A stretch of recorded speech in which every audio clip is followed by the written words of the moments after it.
I installed Nix on Theo GG's Mac. This is his survival guide because it's kind of left in a horrendous state. So if you're a junior software developer, listen up. Here's a pro tip from my wife. After years of being in tech, you don't want frozen neck syndrome. You want that new computer smell. Learning Nix is kind of like learning to type. Very robotic. That's kind of key. But the rhythm is good. I'd love to fixate. That's why NixOS. You'll be dynamic. This is Nix and yoga. We're going to do some deep breathing. To be fair, I thought I was going to be installing NixOS, the operating system. So here's what happened. A few months ago, Theo tweeted something saying that he didn't have time to reinstall his operating system. And I thought that was funny because, I mean, we're all doing that, right? We're all constantly reinstalling shit on our computers, and it's such a waste. So I've been trolling Theo for a good while on Twitter about NixOS, and I challenged him to a 25-minute NixOS installation over coffee in San Francisco, and he actually took me up on it. And as we were kind of hashing out the details, we ended up changing the scope a little bit. What had first started as NixOS ended up just being Nix on macOS. I did offer to install NixOS on his Mac, and he said hell no. I don't blame him for that because NixOS on Mac is actually somewhat of a rocky experience. It's actually amazing that it works at all, but yeah, I figured that Nix on a Mac would be a good starting point. So I ended up, I got to go to Theo's studio, which was totally mind blowing. I've met him a few times at YC events. He's very friendly. It's always cool talking to him. Kind of feels like it's like meeting a celebrity. Really, really cool. And yeah, I was in town. He invited me to his studio, and he was very busy that day because a new OpenAI model had just dropped, and he's got a tweet about it, of course. And he was also working very, very hard on T3 Chat, which had just recently launched. And he was telling me some of the metrics that they had with their launch, and he was very excited about it. So that was really cool to see kind of the behind the scenes of T3 Chat and where he makes his content. That was super exciting as a Theo fan. And he had this Intel MacBook that it was basically at a blank state. He had just reinstalled macOS Sonoma on it, and he handed it over. He's like, okay, and I was like, all right. And there were a few things that kind of went wrong right off the bat. First, I failed to do it in 25 minutes. For one, the Mac didn't have Xcode installed because it was brand new. He had just wiped it. And just to run the git command, you have to install the Xcode toolchain. And over Wi-Fi, that took I feel half an hour to download. So not off to a great start. I ended up spending a lot of the time at Theo's studio debugging a font issue. Nix was throwing this very long and cryptic error message saying that one of the fonts in my config was not compatible with Mac on x86. And I thought that was very weird. One, for a font to be OS incompatible. Two, I turned off all the fonts in my config and was still getting that issue. And I have a tool that I use called Nix Tree that shows you exactly why packages depend on other packages. But I didn't have that installed on Theo's machine at the time, and I didn't think to use it in any case. And later, after finally getting a very bare bones config working at Theo's house, I went and I ran Nix Tree on my config and found out it was actually due to one of the browsers that I had, which was pulling in this font. So kind of a very weird case where Nix's error messages are often very verbose while simultaneously not containing enough information to debug everything. I think that's part of the pain people feel when they're learning Nix. Yeah, so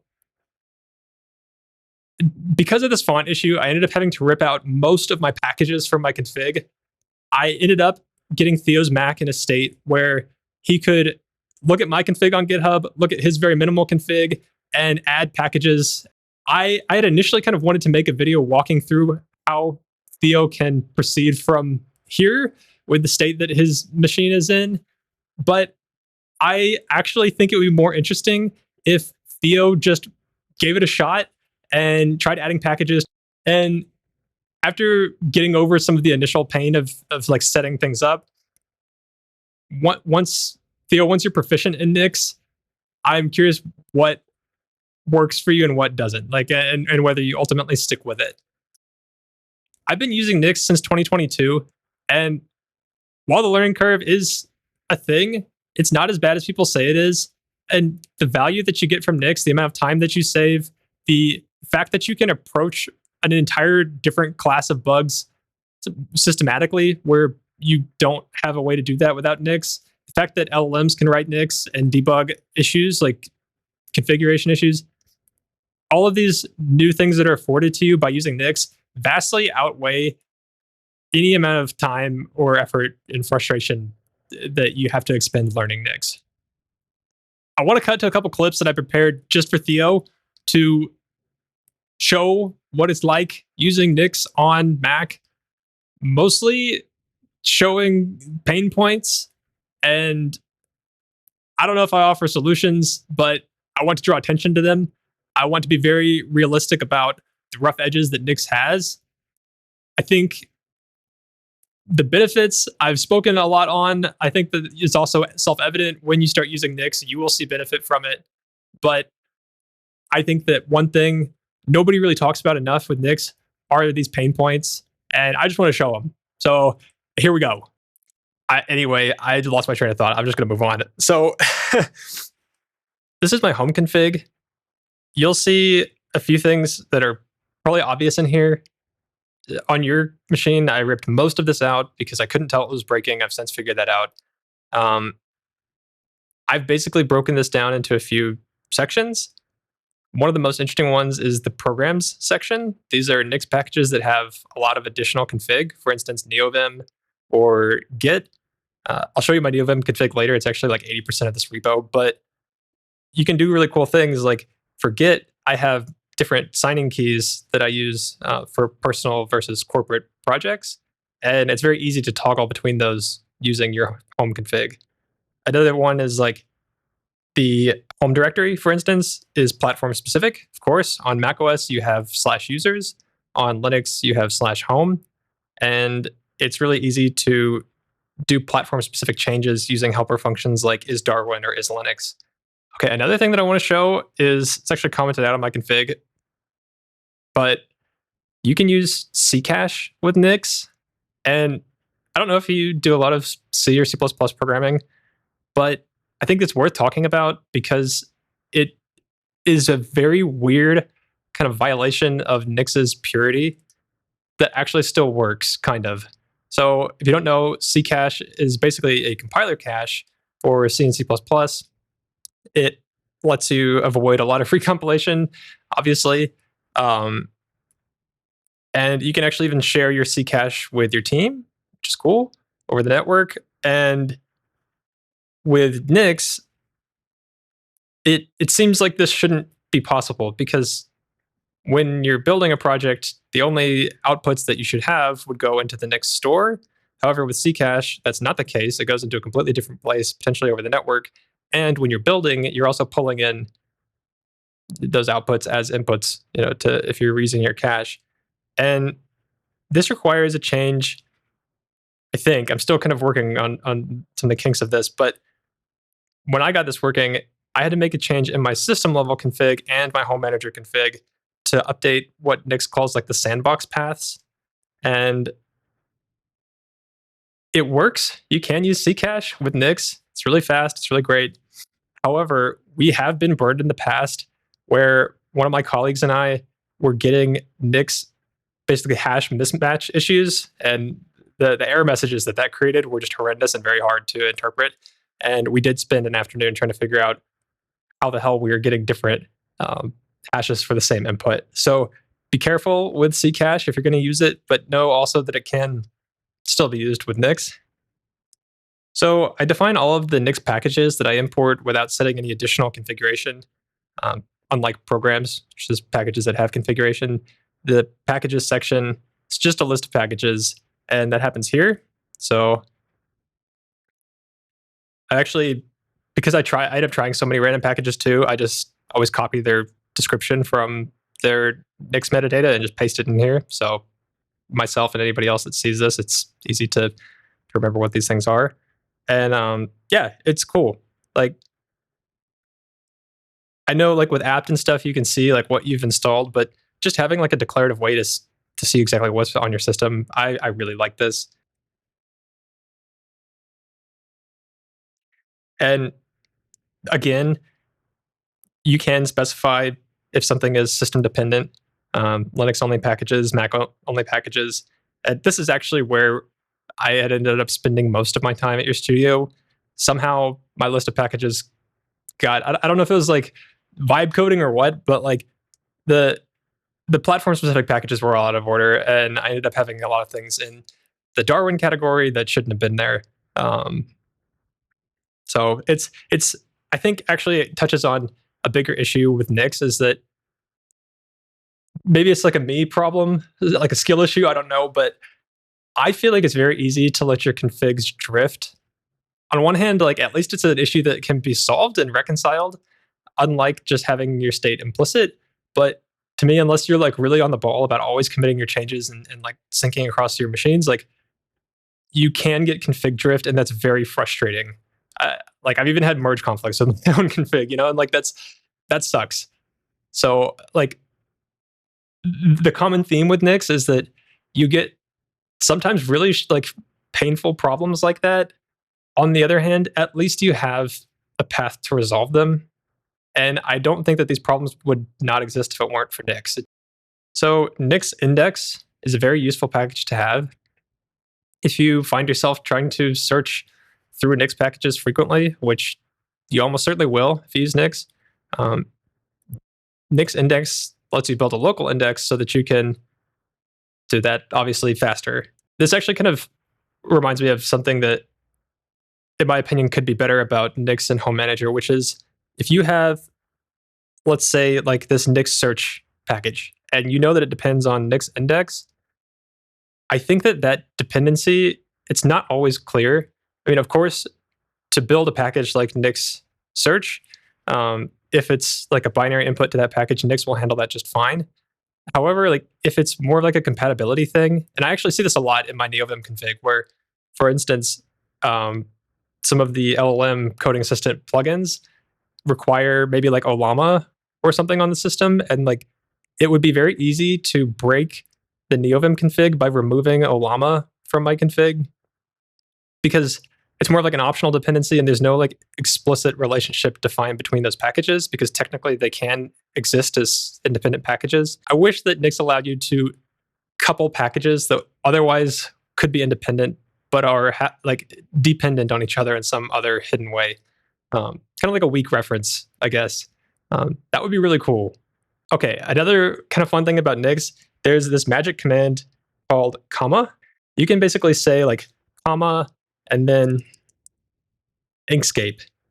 And I don't have Inkscape installed. I don't have it on my config. But what this does is you can basically run like any command as if you do have things installed. And if there are two different versions of the package, as is the case with Inkscape here, it will let you choose. If there's only one version, it's just going to run, which is kind of cool and scary at the same time. But if there's two, you get to pick, and then then it should launch Inkscape. In this case, it didn't. So this is a pain point. So on Mac specifically, I've got a file of notes here.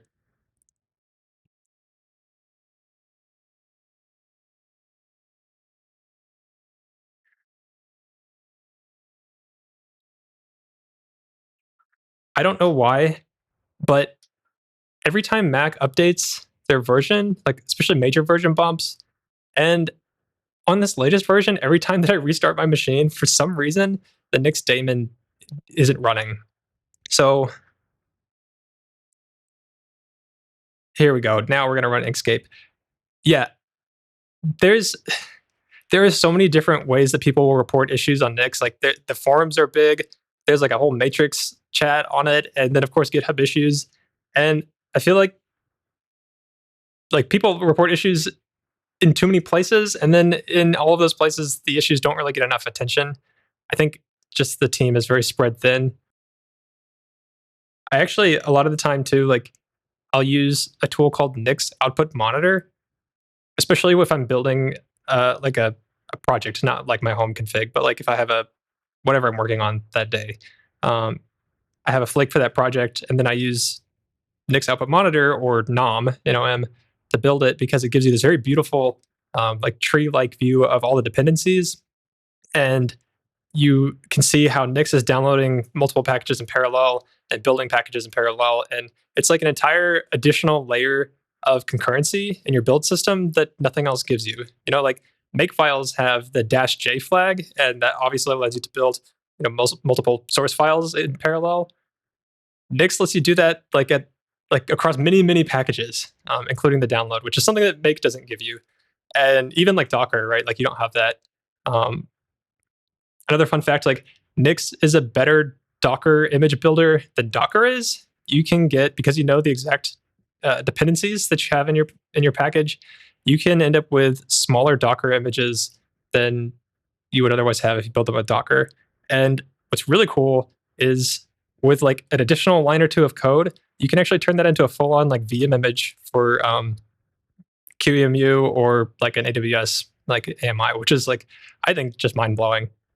In fact, kind of backing up to the 25-minute NixOS install challenge, I was confident that I could install NixOS on, like your laptop or a machine in 25 minutes or less, because I have an ISO image and like an accompanying script that I generate from my system config that basically is like you type in the ZFS password and that's it. And if you have a fast enough internet connection, it can be completed in well under 25 minutes. So in a weird way, installing Nix and Home Manager on macOS is harder and more time consuming and much more error prone than a full on OS installation of NixOS on either Linux or Mac. The Mac NixOS install does take time because it has to like repartition the disk and you have to install like additional like EFI stuff. I don't know, but oh wow, look, Inkscape crashed. Oh no, what happened? Well,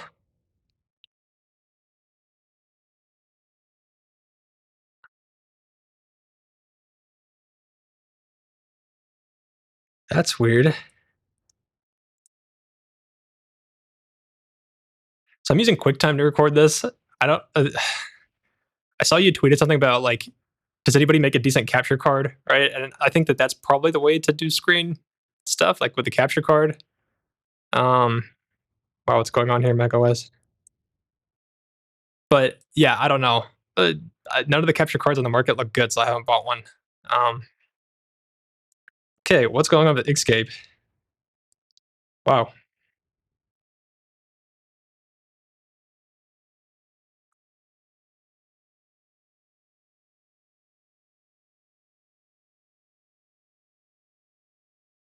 this is another way to kind of temporarily try a package. It's like using the command nix shell, and then you do -p and then the package. And I'd have to look to see exactly. So I don't really like using Nix shell or comma all that much because there's kind of like an old Nix and a new Nix. Old Nix doesn't use flakes. It uses like a system config and like channels, so like release channels, and they're set in a file somewhere, or it eventually ends up kind of bubbling up to the environment variables. But I think that's where this is pulling from right now because all the Nix commands that have a dash in the middle, so like Nix dash shell, those are like kind of old Nix. But if you do Nix space shell or Nix space, develop or like all of these things, like that is flake based. And I kind of had the muscle memory for the old one, but like flakes are really the future of Nix. I actually have a Twitter thread while this is downloading. Um, I just kind of asked like when is this going to be not experimental? And Graham has they actually, I know Determinate Systems has like a blog post and stuff on like how experimental doesn't mean unstable, and they've really been trying to drive that message. But everybody sees it that way. like yeah, I say like trying to explain to people like, okay, to use Flakes, which is really to use Nix, you have to edit this config file, probably create it because it doesn't exist by default, and then say like experimental features. And like, in my opinion, that's not a great onboarding experience. I did that for you, so you should have Flakes enabled on your machine. But it's it's like another level where people who are already kind of going out on a limb trying Nix, they hit this and they go full tilt and they're like, I'm done, you know. And even once you get past that, the fact that there's two sets of commands for every action, like building and entering a dev shell and all that stuff, whether you want to use Flakes or not, like what a mess, right? I mean, you live with it, and like it's actually not that bad, but it's one of those things where I feel like the Nix community is so in their own bubble, right? That it's a quality of life issue that everybody just kind of lives with, but we shouldn't have to. And um, it definitely puts off, new adopters.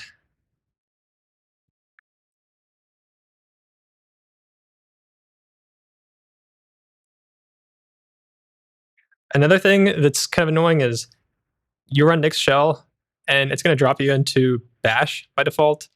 I think you can set that, but it's just something to be aware of. I have my ZSH prompt, or I guess my prompt, it's ZSH and Bash. Notify me what shell I'm in. That kind of helps keep things straight. So let's see if this other version of Inkscape is going to crash or not. I'm kind of curious.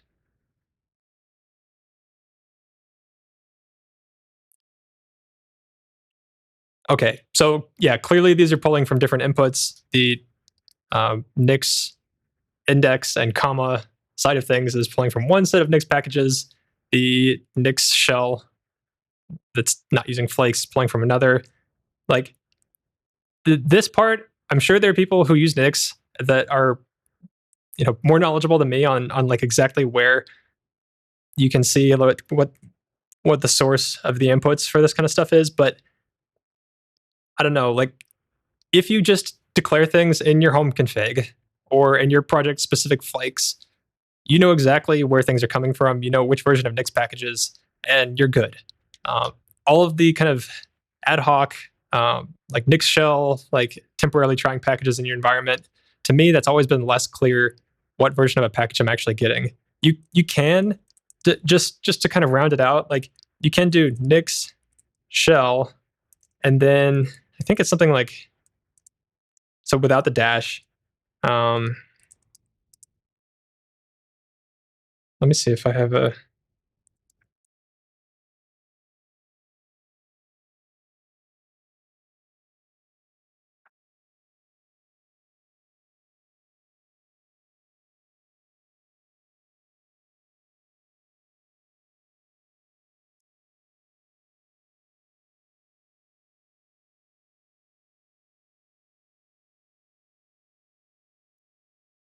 So like in this instance, we're doing Nix space, which means it's Flake based, develop, and then you would say it says packages coming from GitHub, so our company's account, and then our fork of Nix packages, the package, and then the output.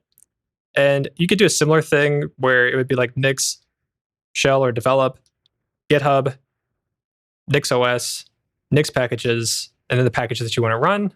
I think there's actually even like a built-in shortcut. You can just do like Nix packages dot package, something like that. Some kind of syntax that allows you to specify which commit of Nix packages if you want to really dig into that. Anyway, I think kind of like one of the things that drives me nuts about Python is that they say that there should only be one way to do things, but in reality, I think there's many ways to do pretty much everything in Python.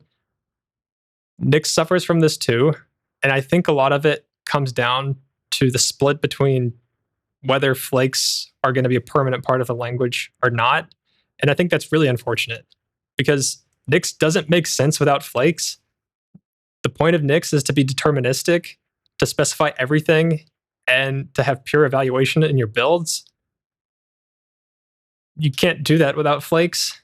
So I don't know why the community is really hung up on it. It's, I think, really unfortunate.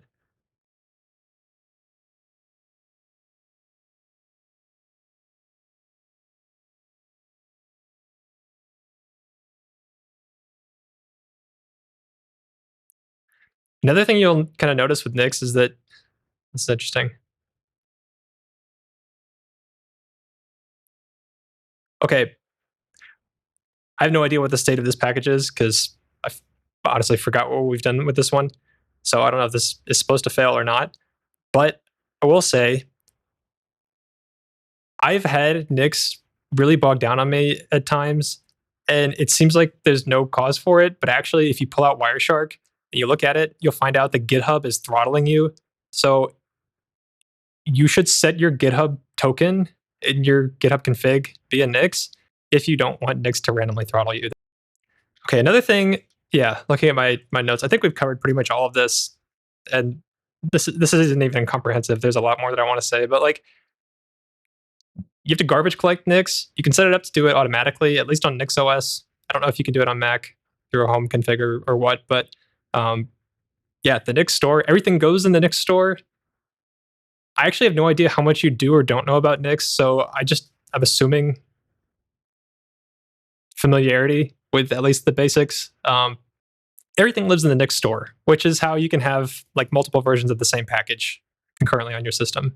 It's like Nix/Nix/store, and then the hash of the package plus the name plus the version, and then all the contents of the package, which otherwise would be at like user bin, user lib, all that.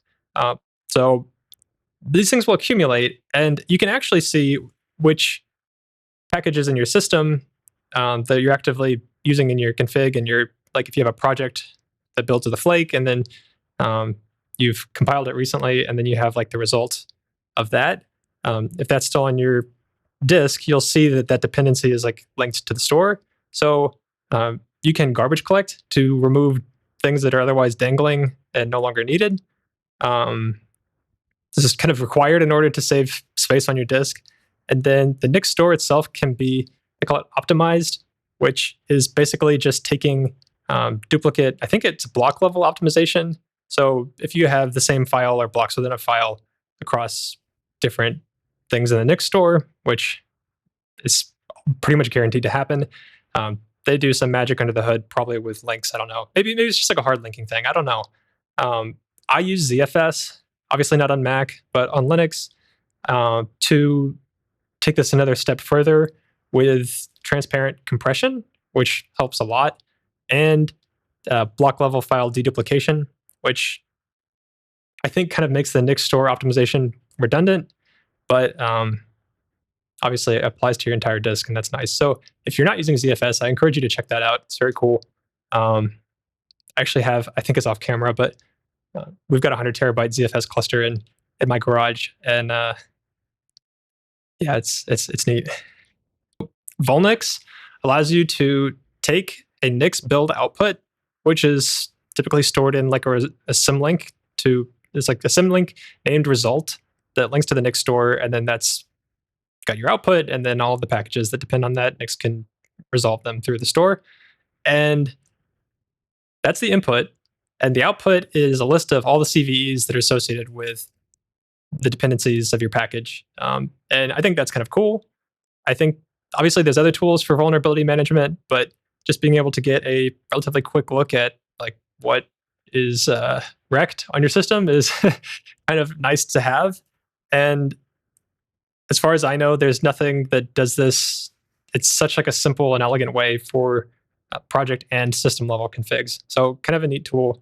You could probably pipe it to like a Grafana dashboard or something. Like if you, I don't know what you're like if you have like a home lab or something, but so unfortunately though, it does require like the build output symlink to run, I think, or maybe pointed at, I don't know.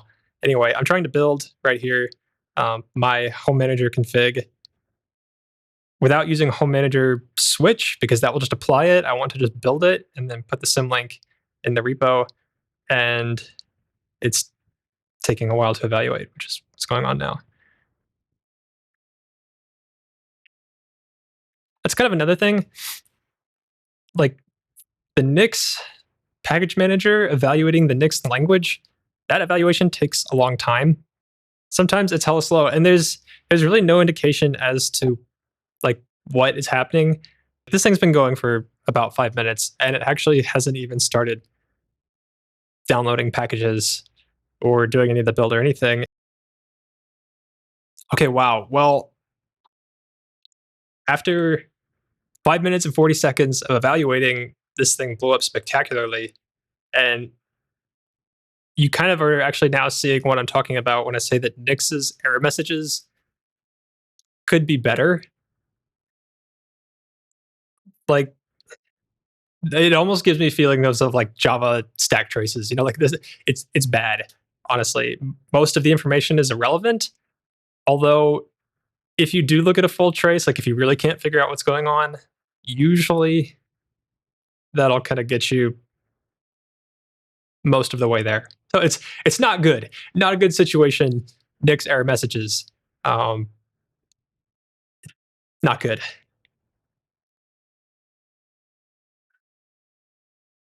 So I mean, like to show you, let's just start from the top. We see the warning that I always get about the repo being dirty, which like maybe it's a good warning, maybe it's not. I like to build my projects before committing the changes because I don't want to commit broken stuff, but I don't know. This is all the source that's being copied from the Nix cache, the official Nix cache. You can run your own one of these. I highly recommend that. Even if you have fast internet, it's definitely worth it if you have multiple Nix machines on your network and the latency is better. Like it's worth doing, and I can show you how to do that at some point. Um, so the error begins.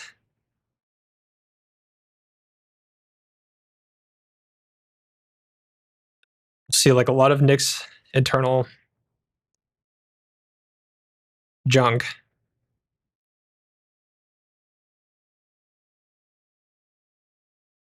We're concatenating some strings, calling a lambda function, and like none of this is even like this is like all internal. So that's why it's mostly useless.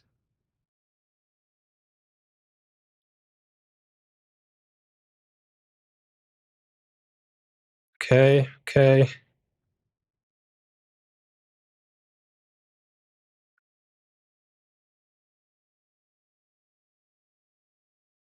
Calling isbool. Another lambda. 10 duplicate frames omitted.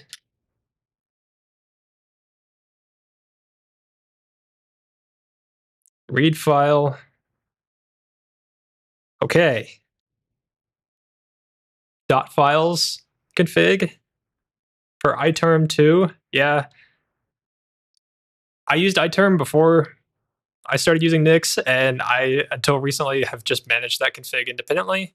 I didn't even know that you could manage it with Nix until recently, but actually, of course, you can because Nix allows you to set any file on disk. You can specify it in your config, and then it will lay it down.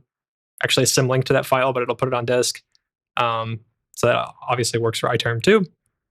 And I never finished that project. You can see how my configs drift because I'm somewhat messy. Like I'll start something and come back, like pick it up later. And uh, if you're that kind of person, it's easy to get conflicts across machines. So you seem more organized than me. So maybe you won't have that problem.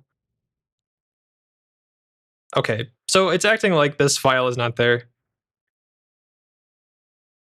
but that's weird because last I recall, it is. Okay, here's why. So Nix, if you're using Flakes, it doesn't see files that aren't at least added to your Git repo. So you don't have to commit them, but you do have to git add them. I use lazy git. So it's okay. Now we've added that.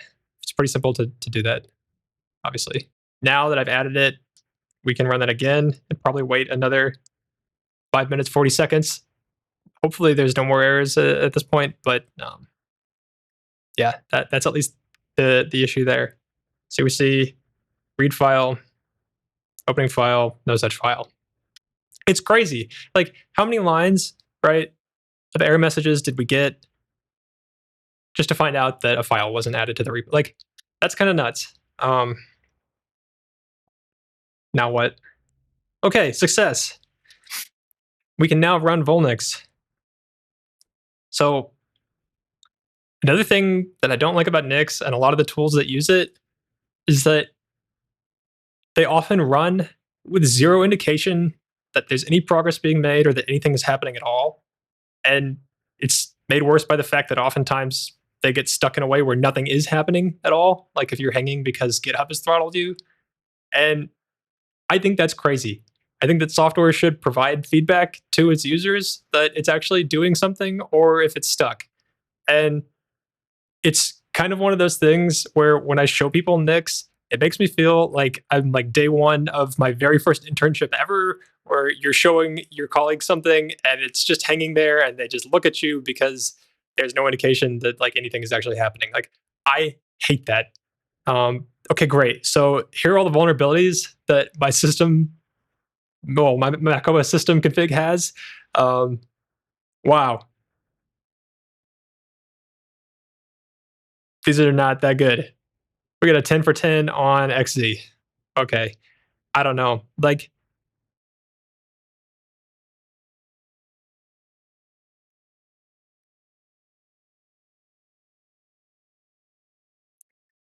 I think the whole culture around like CVEs is kind of toxic.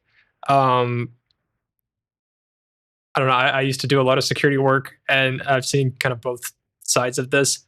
Like, in my opinion, it's kind of nuts to put a config out there, especially your system config. That's part of the reason mine's private, because people can do analysis like this and see exactly what vulnerabilities you have. And like, I think it's probably more of something that would be like if somebody wanted to attack you specifically, which might actually be an issue for you.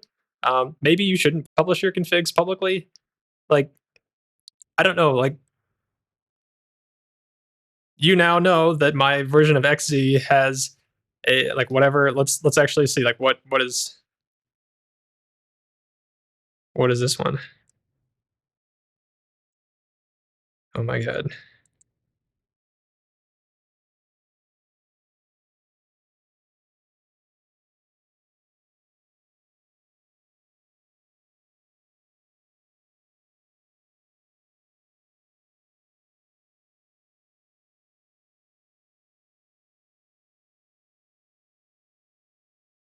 Malicious code was holy shit. What?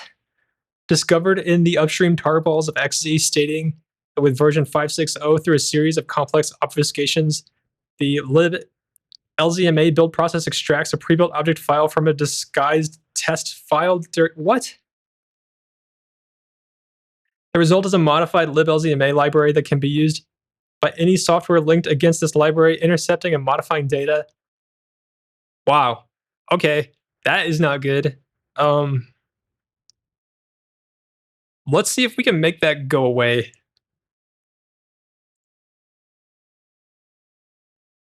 So I'm gonna run Nix Flake update on my home config, which will use the latest version of all of the Flake inputs, including Nix packages. Hopefully, the fix to that vulnerability has been introduced and merged into at least the unstable branch of Nix packages. We're going to find out.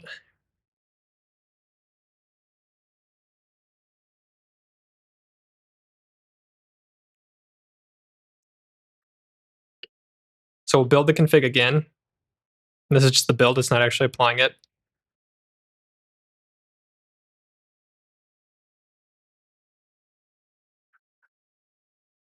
I'll see you in probably 5 minutes. I guess while this is building, we'll take this as an opportunity to yab a bit. I'll probably just stick to Nix and not NixOS material today, and maybe I'll be wrapping this up soon for the sake of my hard drive space for this recording. But I am super curious to like to see how your experience is using Nix. I would love to like have a bit of a back and forth with you on it and get you to the point where you get past the initial like ouch, Nix hurts, it's hitting me in the face repeatedly phase, which everybody has to go through, and get you to the point where you can be proficient in Nix and actually start to see some of the benefit of it and some of the real problems with it. And I would love to know your opinion on it then. Yeah, like I just think it's extremely interesting and helpful in terms of people talk about like LLMs, obviously like a big thing in making developers more productive. In my opinion, Nix is one of the most underrated developer tools. It's really cool that LLMs can write Nix. So if you don't know where to start, you don't know how to change your config, like just ask T3 Chat to help you out, right? And yeah, also like it's damn cool. Like this is kind of what I was talking about earlier with the Nix output monitor. So because I updated the flake, many dependencies had version bumps, and you see right now that um, they're all being downloaded, and most of these are pre-built. We don't have to actually build much from scratch here, which because of Nix's purity, those things are like isomorphic, right? The pre-built versions of packages versus the compiled. Sometimes you do end up having to compile from source, especially if you're doing like things with kernel extensions. Like NVIDIA, my NVIDIA drivers always end up triggering rebuilds. I don't know why. Um, so the good news is that my config now builds um, without issues on the latest, and we can see if that Volnix issue is resolved. Oh, here we go.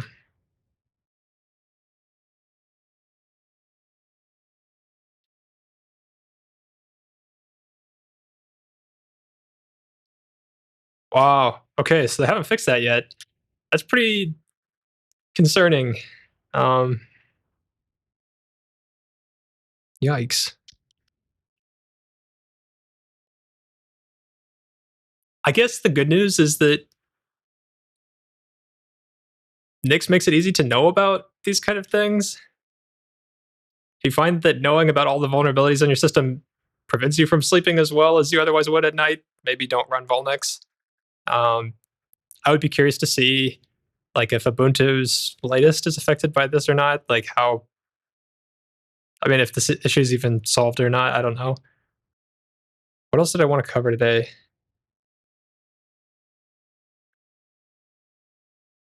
So here's one like all these package managers like npm, cargo, everything. You can, of course, add them to your home config and then have them like in your shell environment that you live in day to day. That's fine. I do that sometimes. But what I think is a better pattern to use, and I'd say the Nix community kind of agrees with this, is like just add those things to what's called a dev shell. It's like a Nix shell in your projects that you're working on, because then any of your colleagues or users, if you're like publishing an open source package, can just fire up the Nix shell and immediately get the exact same dev environment that you have. Another thing that I had in my list of notes for Theo is that you see this results sim link.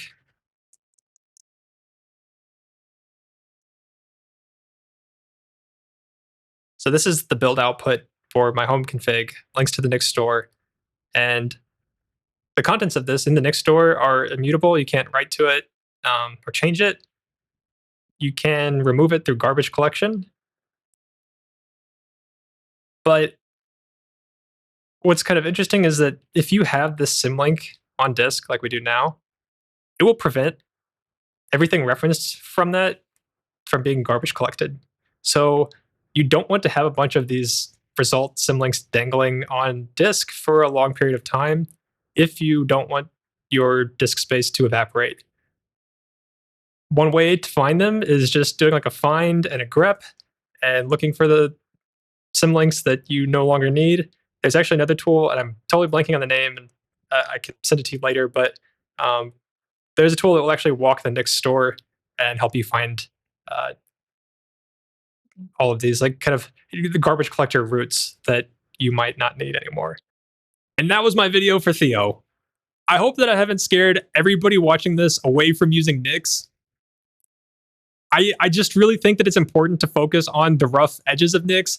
I think it's hilarious that while trying to demo almost every feature, such as the comma tool to just run packages and the Nix vulnerability scanner, we hit like major issues from Inkscape completely crashing and then working mysteriously because it's still not clear what channel is being used because Nix uses flakes but also doesn't use flakes on Mac. It's a huge mess. And then the 10 for 10 CVE that is still not fixed despite being on latest Nix packages. I mean, it's insanity. Like, I don't think I'm painting a good picture of Nix, yet I'm still advocating that it's used. I actually hope that Theo gives this a try and can do a better job either making a case for Nix or against it than me. I'm happy to rebuttal.